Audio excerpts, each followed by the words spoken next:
Hello everyone, how are you all? I hope you guys are doing well. So guys welcome back to our channel. Start करेंगे अपना आज का session. और आज के session में हम लोग डिस्कस करने वाले हैं आपके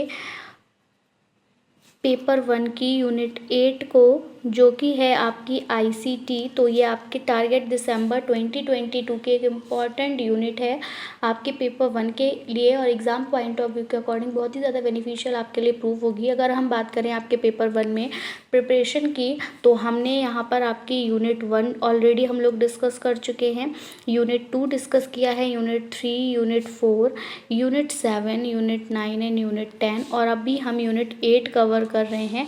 तो वीडियो के साथ लास्ट तक बने रहें विदाउट स्किप किए, ताकि आपसे कोई भी इंपॉर्टेंट क्वेश्चन यहाँ पर मिस ना हो और कोई भी इन्फॉर्मेशन यहाँ से मिस ना करें।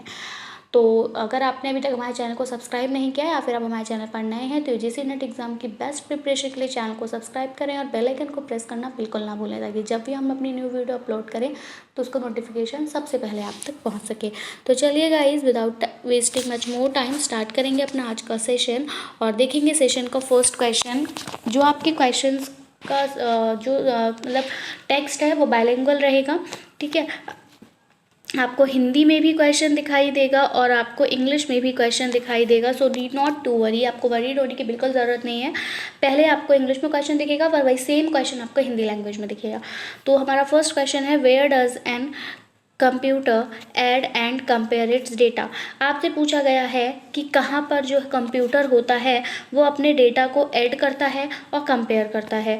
तो ऑप्शंस यहाँ पर आपको दिए हुए हैं, सीपीयू, मेमोरी, हार्ड डिस्क और फ्लॉपी डिस्क। तो देखिए, बात आ गई मेमोरी में। आप मेमोरी को एक बारी को कह सकते हो कि ये अपने डेटा को, यहाँ पर मेमोरी में डेटा कंपेयर नहीं किया जाता, बल्कि मेमोरी में डेटा क्या किया जाता है, आपका स्टोर किया जाता है। दूसरा आ जाता है आपका हार्ड डिस्क, तो ये भी आपका ऑप्शन नहीं होगा, और फ्लॉपी डिस्क ये भी आपका ऑप्शन नहीं होगा। ये सभी का, इन सभी का इस्तेमाल हम स्टोरेज के लिए ही करते हैं।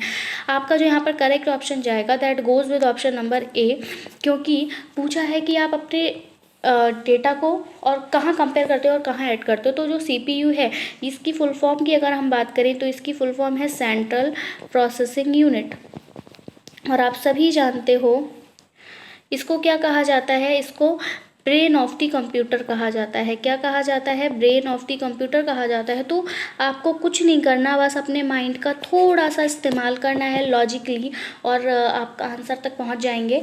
मैं आपको कनेक्ट करके आंसर याद कराने की कोशिश करा रही हूँ। आप तो बात आ रही है कंपेयर करने की। अगर हम कंपैरिजन की बात करें, तो आप कंपैरिजन जो है वो किस बेसिस पे करते हैं? किसी भी चीज़ का अगर आप कंपैरिजन कर रहे हो तो किस बेस पे करोगे? आप उसकी क्वालिटीज़ की बेसिस पे करोगे, उसके अपीयरेंस की बेसिस पे करोगे, ठीक है। फिजिकल और जो भी उसकी अपीयरेंस है उसकी बेसिस पे आप किसी को कंपेयर करते हैं।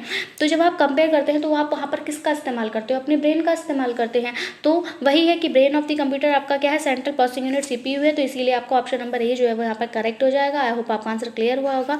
आगे हम अपने अगले क्वेश्चन की तरफ बढ़ेंगे, लेकिन उससे पहले हम हिंदी में भी एक बार इसको शो कर देते हैं। हिंदी में है कि कंप्यूटर अपने डेटा को कहाँ जोड़ता और तुलना करता है। तो जैसा कि मैंने अभी आपको बताया ही था कि हम लोग अगर किसी के बीच में तुलना करेंगे तो उस तुलना के लिए हमारे मस्तिष्क का जो है वो यहाँ पर इन्वॉल्वमेंट होना कंपलसरी रहता है। तो हमारे जो कंप्यूटर का मस्तिष्क है वो कौन कहलाता है? वो सीपीयू कहलाता है। इसीलिए हमारा सीपीयू यहाँ पर करेक्ट आंसर हो जाएगा। वहीं मेमोरी, हार्ड डिस्क और फ्लॉपी डिस्क ये जो है ये आपके किस लिए आती है? ये संग्रहण के लिए यूज़ होती हैं, ठीक है। तो इसलिए ये ऑप्शंस आपके गलत हो जाएंगे। नेक्स्ट है आपका, computers on an internet are identified by. Computer जो होता है इंटरनेट पे, उसको किसके द्वारा आइडेंटिफाई किया जाता है?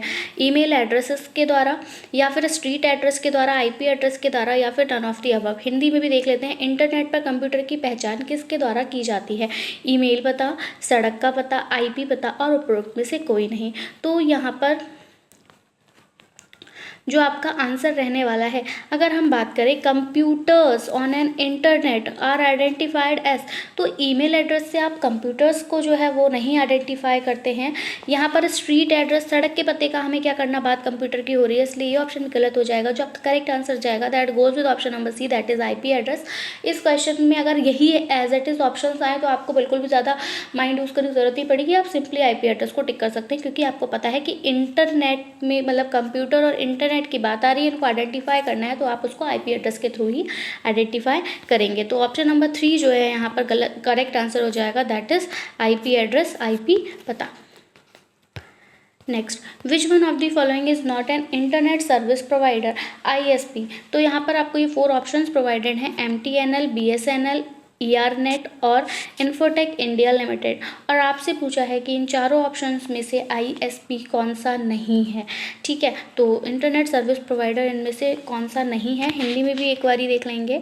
तो निम्नलिखित में से कौन एक सेवा प्रदाता ISP नहीं है।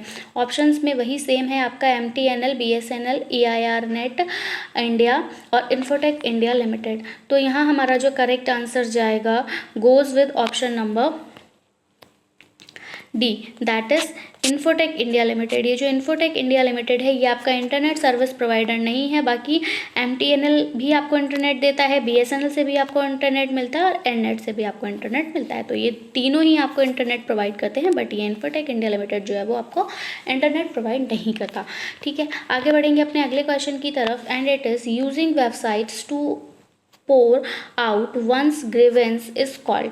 किसी की ग्रीवेंस को बाहर पोर आउट करना एक वेबसाइट के थ्रू क्या कहलाता है। साइबर वेंटिंग कहते हैं उसको, साइबर रेंटिंग कहते हैं, वेब हेट कहते हैं या फिर वेब प्लिया कहते हैं। तो देखिए यहाँ पर जो ये प्लिया है ये क्या होती है, एक तरह की एक शिकायत के लिए यहाँ पर वर्ड यूज़ हुआ है प्लिया का।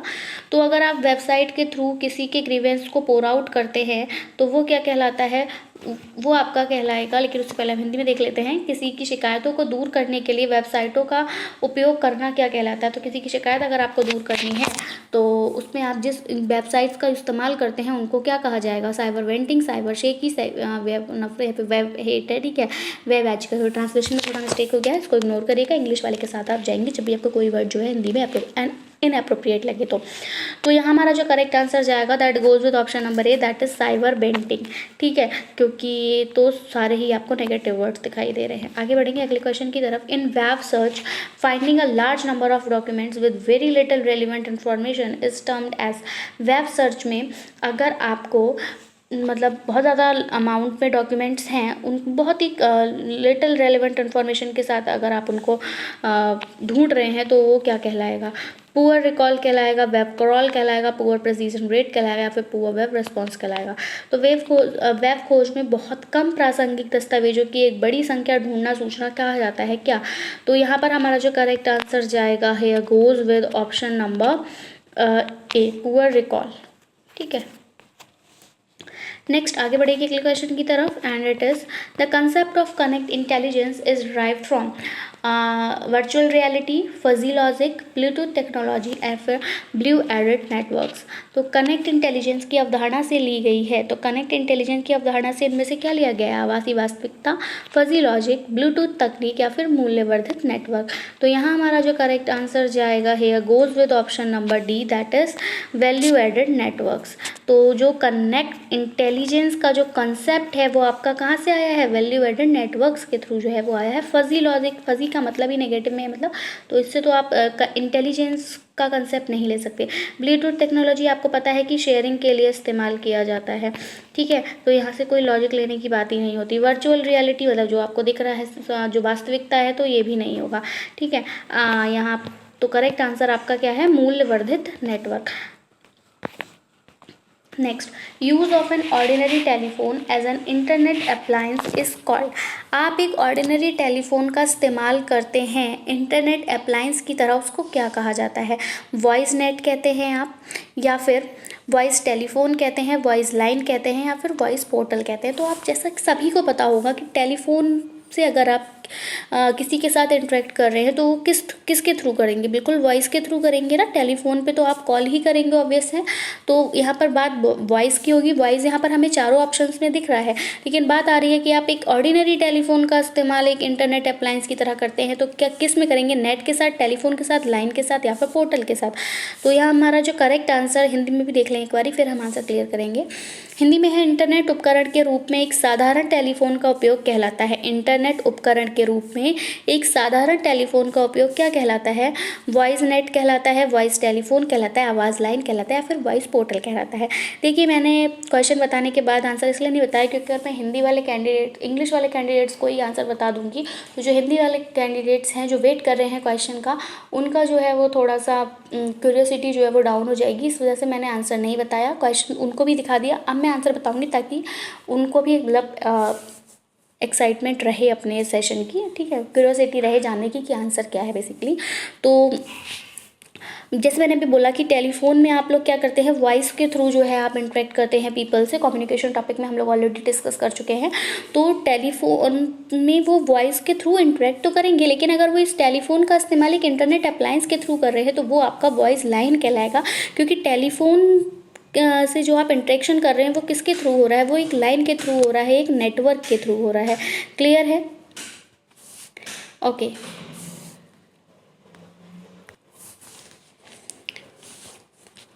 Okay, so the correct answer for this question is option number C, that is आवाज़ लाइन यानी वॉइस लाइन। नेक्स्ट है video transmission over the internet that looks like delayed live casting is called.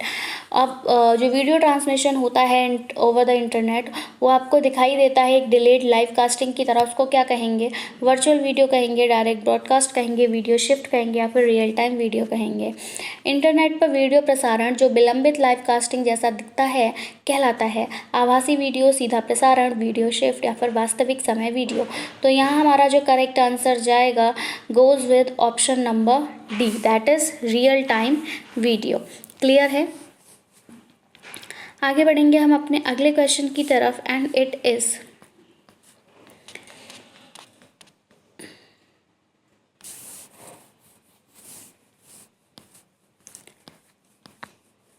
LAN stands for. तो बहुत ही easy है, LAN की full form यहाँ पर आपसे पूछी है और आप सभी जानते होंगे अगर आप नेट का एग्ज़ाम देने जा रहे हैं। और अगर आप नेट की फुल फॉर्म नहीं जानते तो फिर आप खुद ही समझ आइए आप कहाँ स्टैंड करते हैं, और अदरवाइज़ तो ये सभी को पता होगा। तो जो LAN का अर्थ है वो क्या है? वो आपका लोकल एंड नेशनल है, तो बिल्कुल नहीं है। LAN लोकल एंड नेशनल नहीं है।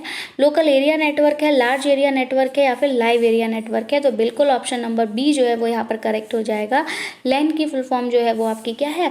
Local area network. हिंदी की अगर हम बात करें तो same here is local area network. Next, which of the following statement is correct. अब यहाँ पर आपको कुछ स्टेटमेंट्स प्रोवाइड की गई हैं और आपसे पूछा है कि कौन सी स्टेटमेंट यहाँ पर सही है। तो जो हमारा फर्स्ट क्वेश्चन है it is modem is a software.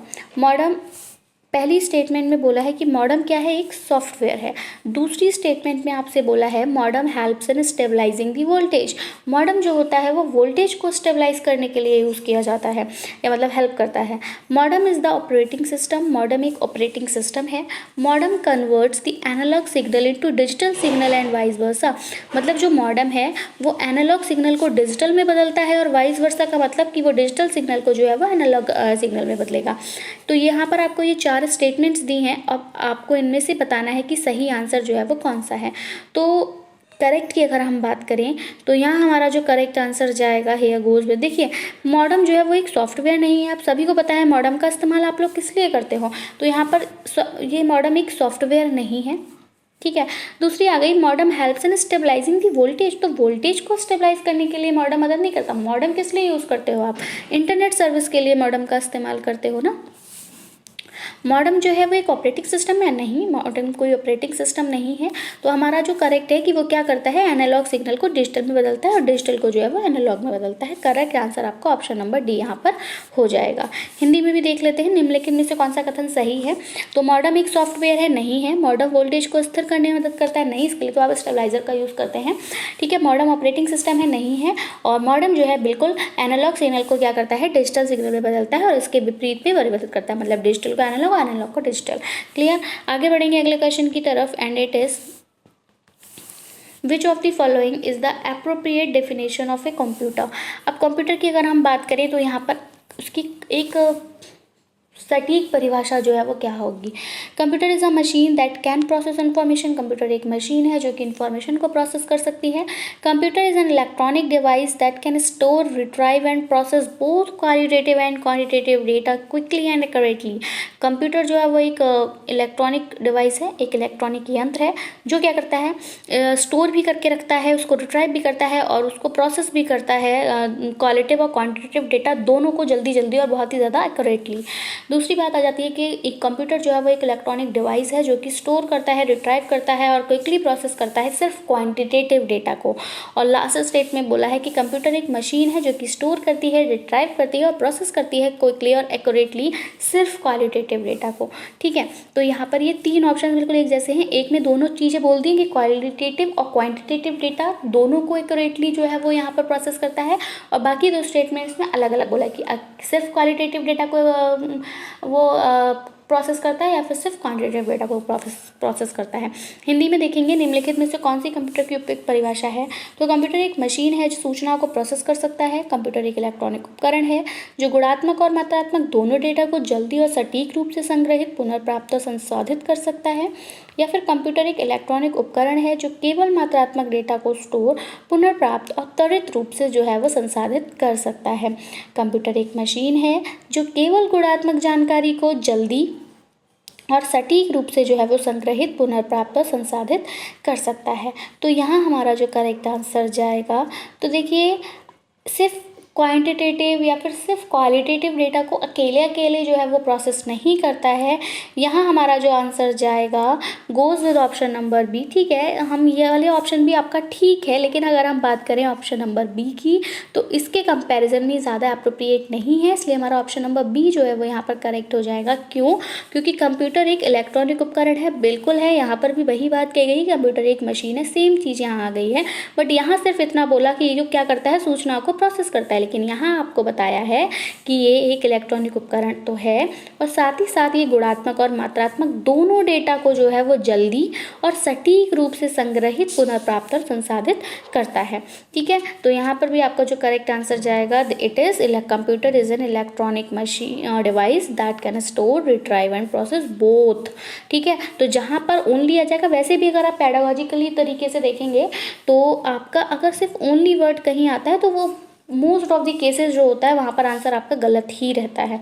ठीक है, लेकिन ये कंप्यूटर की बात है तो यहाँ पर हम इस ओनली के साथ नहीं जाएंगे, बट यहाँ पर जो ओनली के मतलब इस केस में जो है वो आपका पेडागॉजिकल लॉजिक यहाँ पर फिट बैठा है।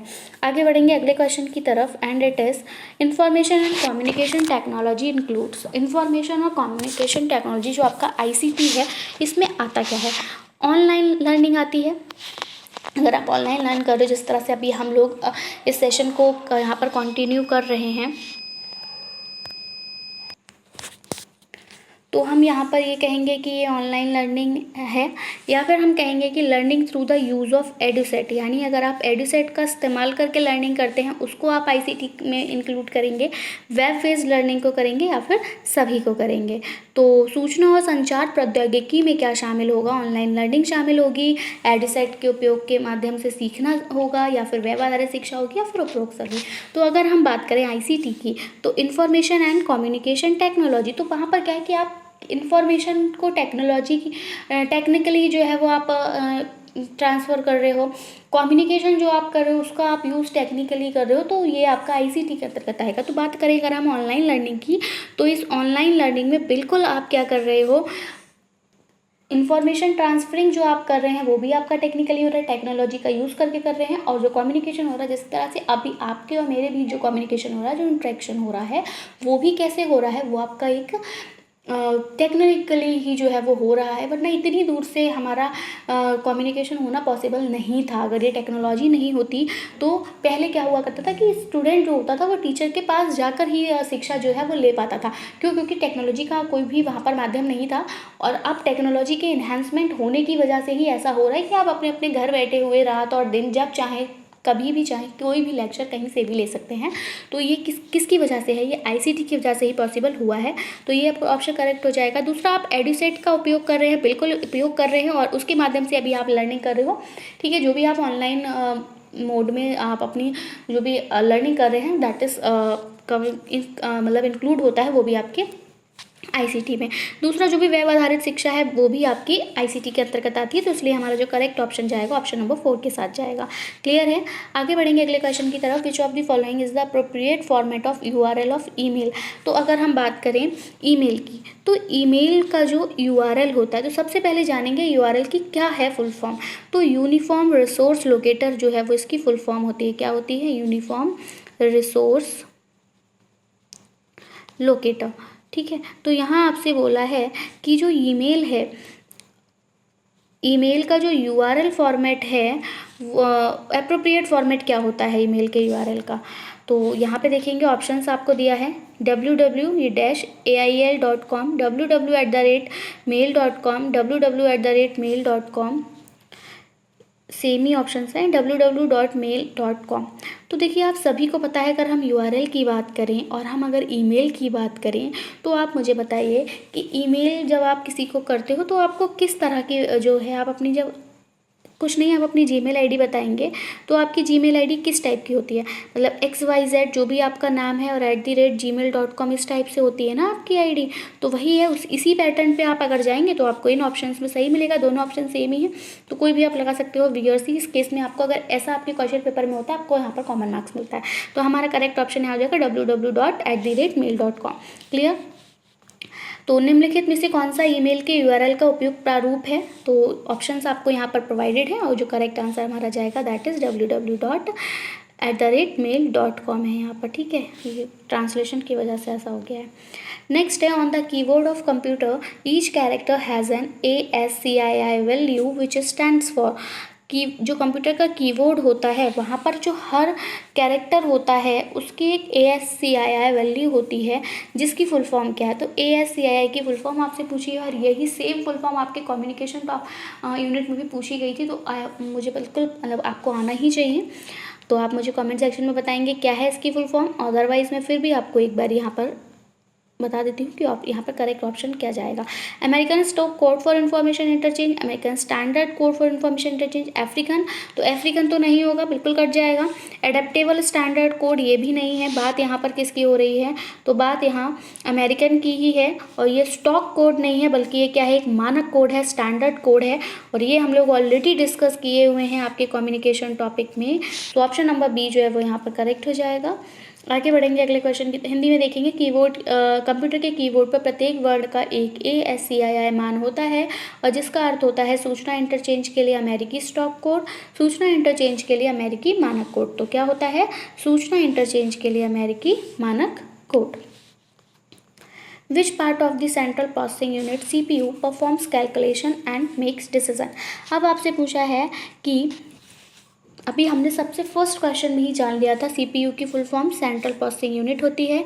इसी को क्या कहा जाता है, आपका ब्रेन ऑफ द कंप्यूटर कहा जाता है। तो यहाँ आपसे पूछा है कि कौन सा पार्ट है CPU का जो कि आपका कैलकुलेशन करता है और फिर डिसीजन लेता है। ठीक है, तो वहाँ ऑप्शंस में है आपके arithmetic logic unit, alternating logic unit, alternate local unit या फिर अमेरिकन लॉजिक यूनिट। हिंदी में है सेंट्रल प्रोसेसिंग यूनिट CPU का कौन सा भाग गणना करता है और निर्णय लेता है। अंकगणितीय तर्क इकाई, वैकल्पिक तर्क इकाई, वैकल्पिक स्थानीय इकाई और अमेरिकन लॉजिक यूनिट। तो CPU का वो पार्ट जो आपकी कैलकुलेशन के लिए और डिसीजन लेने में जो है वो यूज़ होता है, वो होता है आपका अंकगणितीय तर्क इकाई, जिसको आप इंग्लिश में कहते हैं अरिथमेटिक लॉजिकल यूनिट। ठीक है, तो ये हमारा जो करेक्ट आंसर जाएगा goes with option number A, arithmetic logic unit. Clear. आगे बढ़ेंगे अगले क्वेश्चन की तरफ। DPI स्टैंड्स फॉर, बात हो रही है DPI की। तो DPI की फुल फॉर्म यहाँ पर क्या है, डॉट्स पर इंच है, डिजिट्स पर यूनिट है, डॉट्स पिक्सल इंच है और डायग्राम्स पर इंच है। So the correct answer for this question is dots पर इंच। DPI की फुल फॉर्म जो है वो डॉट्स पर इंच है। और अगर हम बात करें, बहुत ही ज़्यादा फेवरेट क्वेश्चन है ये आपके आयोग का। In most of the competitive exam ये क्वेश्चन आता है। जैसे कि अभी रिसेंटली जो आपका KVS PRT का एग्ज़ाम हुआ है, मतलब आप लोगों ने भले ही ना दिया हो लेकिन जिन कैंडिडेट ने भी दिया है, तो KVS PRT के एग्ज़ाम में ये क्वेश्चन अभी पूछा गया है आपकी 21 to 20 8 फेब की जो शिफ्ट थी उनमें से किसी एक शिफ्ट में इस DPI का क्वेश्चन पूछा गया है, सेम क्वेश्चन, ठीक है। नेक्स्ट, DPI का अर्थ है डॉट्स प्रति इंच, प्रति यूनिट अंक, डॉट्स पिक्सल इंच और प्रति इंच आरेख, तो करेक्ट आंसर है डॉट्स प्रति inch. Next, the process of laying out a documents with text, graphics, headlines and photographs is involve in options desktop publishing, desktop printing, desktop publishing या फिर desktop printing. So correct answer जो आएगा हमारा, तो देखिए desktop तो कुछ नहीं है, दोनों ऑप्शंस कट जाएंगे, बी और सी में से हमें चूज़ करना है और यहाँ हमारा जो करेक्ट आंसर जाएगा वो है आपका desktop publishing. Text, graphics, headlines और फोटोग्राफ्स के साथ एक डॉक्यूमेंट तैयार करने की प्रक्रिया में क्या शामिल है? डेस्कटॉप कट जाएगा, क्या शामिल है? डेस्कटॉप पे publishing. Transfer of data from one application to another line is known as, आप एक एप्लीकेशन से दूसरी लाइन पर अपने डेटा को ट्रांसफ़र कर रहे हैं, उसको क्या कहेंगे आप? डायनामिक डिस्क एक्सचेंज कहेंगे, .g डेटा एक्सचेंज कहेंगे, डॉगमेटिक डेटा एक्सचेंज कहेंगे या डायनामिक डेटा एक्सचेंज कहेंगे? तो यहाँ आप क्या कहेंगे? Dynamic data exchange. Option number D जो है वो यहाँ पर करेक्ट हो जाएगा। तो एक एप्लीकेशन से दूसरी लाइन में डेटा का जो ट्रांसफ़र होता है वो क्या कहलाता है? तो वो कहलाता है आपका dynamic data exchange. I hope आपका आंसर क्लियर हुआ होगा। नेक्स्ट क्वेश्चन है CD-ROM स्टैंड्स फॉर। CD-ROM की फुल फॉर्म आपसे यहाँ पूछी है, बहुत ही ईजी क्वेश्चन है और CD-ROM की जो फुल फॉर्म है हम डायरेक्ट बोलेंगे compact disc and read only memory, ठीक है। तो CD-ROM, क्योंकि रोम की फुल फॉर्म तो आप सभी को पता है क्या है, रीड ओनली मेमोरी है और यहाँ पे ये जो CD है ये आपकी कॉम्पैक्ट डिस्क है। CD-ROM का अर्थ है तो compact disc, read only memory. अब the brain of a computer which keeps peripherals under its control is called, तो फर्स्ट क्वेश्चन में हमने जान लिया। देखिए CPU से आपके 3 क्वेश्चन आए हैं यहाँ पर, वो इंपॉर्टेंट रहेगा CPU आपके लिए, तो कंप्लीट कर लीजिएगा उसके बारे में, ज़्यादा जितनी इन्फॉर्मेशन आप कलेक्ट कर सकते हैं। तो common power unit, common processing unit, central power unit या central processing unit, and the correct answer here is option number D, that is central processing unit. So computer का मस्तिष्क जो बाह्य उपकरण को अपने नियंत्रण में रखता है वो क्या कहलाता है? वो कहलाता है आपका central processing unit. I hope आपको सेशन पसंद आया होगा, वीडियो पसंद आया हो तो उसको लाइक करें और अपने फ्रेंड्स में शेयर करें ताकि उनको भी इसका बेनिफिट मिल सके। And if you have any query you can ask in the comment section. So that's it from my side. मिलेंगे हम अपनी एक नई वीडियो के साथ। Till that take care and bye bye. Thanks for watching. Thanks, have a nice day.